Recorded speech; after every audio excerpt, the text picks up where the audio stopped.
Maras. Do you have any clue what is that? Amaras. Well, actually I have to think about Amaris, which is a program, and then you can analyze live microscopy images. Probably it has nothing to do with Amaras. Ja. Mayas. Ja, das glaube ich amerikanisch. Über was? Maras. Maras. Ja. Ich kenne nicht. Maras. Entschuldigung. Afrika. Ja. Okay, gut. Afrikanische Sprache vielleicht. Ja, das Kann sein. Afrika ist Volk. Kann auch sein. Ein Stamm von Indianern vielleicht. So, Küfu. Ich sag dir mal. It's about us. I don't know. Badass. No. No. Aucune idée.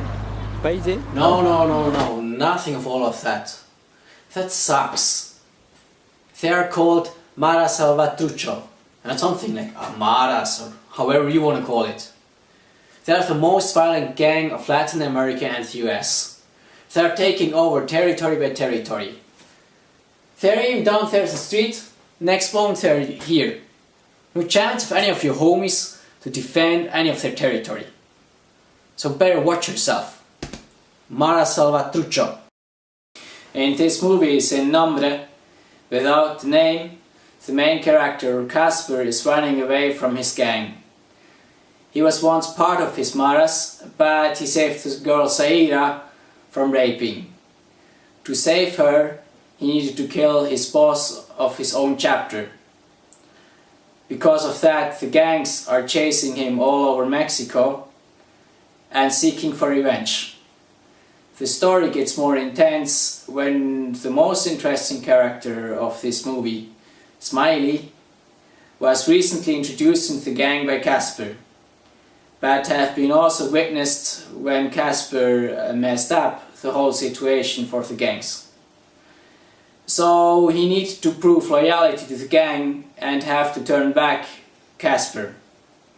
The activator of the plot is the second main role, Zaira, a young girl from Honduras who would like to go to the United States, where in New Jersey she has the other part of her family.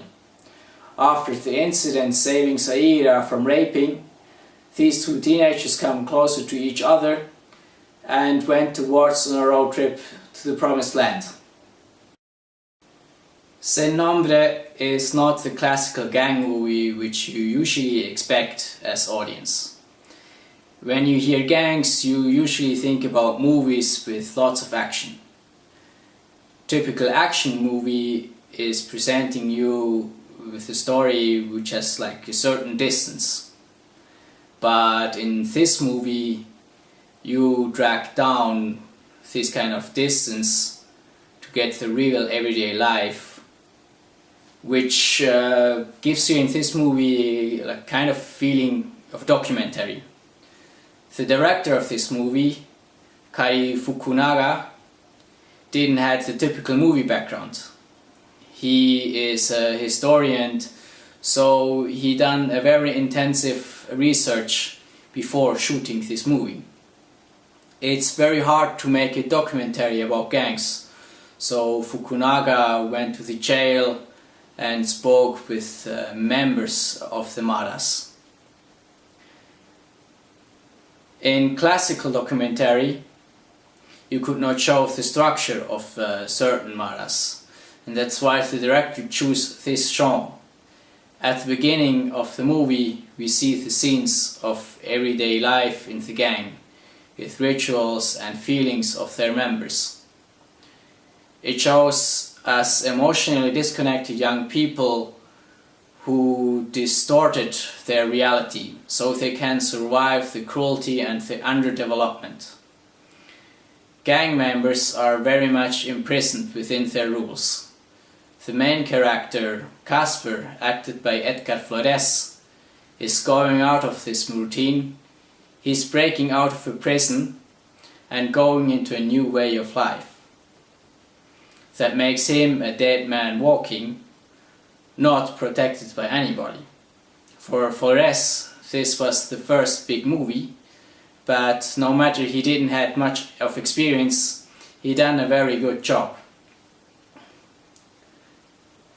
On the other side, Zaira, acted by Pauline Gaitán, was a great choice because she had already certain roles in migration movies in the past. Most interesting for me was the 11-year-old Christian Ferrer, who acted Smiley, a kid who doesn't have so much experience as the other actors, had as a supporting actor still like a very hard job to do. Especially some scenes where he has to play sadness, violence in mixture together with happiness.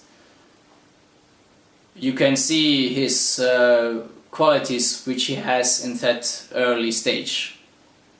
I mean, who can play violence and sadness together?